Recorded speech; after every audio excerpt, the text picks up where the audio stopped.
El Gobierno ha puesto en marcha un programa que mi grupo, en términos generales, podría compartir, lo ha expresado el señor Duran Lleida desde esta tribuna, orientada al medio y largo plazo a generar esa ocupación.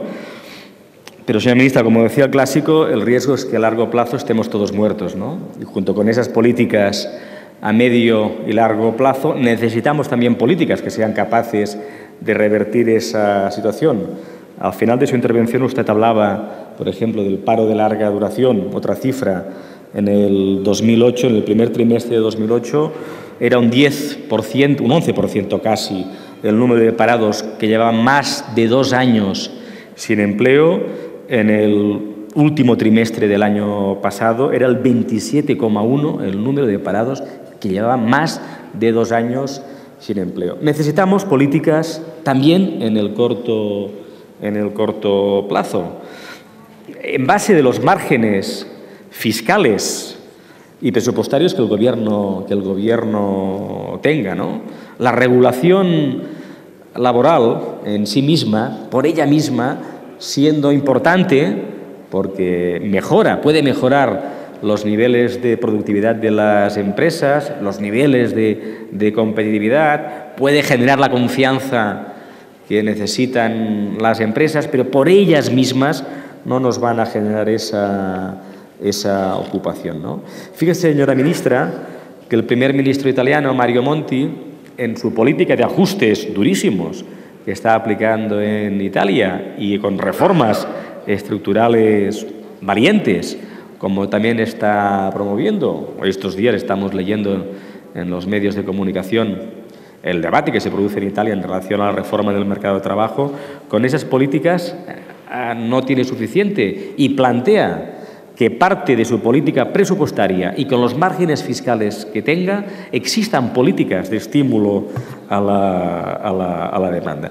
De ahí, señora ministra, que le planteamos esa necesidad que junto con el conjunto de medidas que usted nos ha anunciado, el Gobierno promueva también un plan de choque con políticas orientadas al corto plazo a crear empleo, ¿no? Por ejemplo, señora ministra, ¿no?, entre un 20 y un 24% de nuestra economía es economía irregular. Muchas veces economía orientada a satisfacer necesidades cotidianas de las familias, de atención a personas dependientes con niveles moderados o muy bajos de dependencia, de atención a la limpieza del hogar, de cuidado de menores de edad, de reparación de ordenadores, de profesores de repaso. Las familias con recursos económicos acceden a esos servicios, pero acceden a través de la economía informal. Facilitemos la creación de empleo formal en esos campos. En Francia se hizo con la que se denominó Labour Law, y a pesar de la crisis, el Gobierno francés ha mantenido los estímulos fiscales para que esos sectores fuesen emergentes no tanto seguramente en la generación de empleo, sino en la emergencia en la economía formal de ese empleo. Ahí existe recorrido. O nuestra política de mejora de la eficiencia energética, de rehabilitación de edificios, de reparación de edificios, para conseguir los objetivos que en materia de cambio climático nos apunta la Unión Europea y que precisamente encuentran en la eficiencia energética oportunidades de nuevos sectores emergentes de la economía. Seamos capaces también no tan solo de políticas que estimulen la demanda, sino de políticas que mejoren la oferta de servicios que se producen en estos terrenos. Ahí el Gobierno también puede hacer muchas cosas.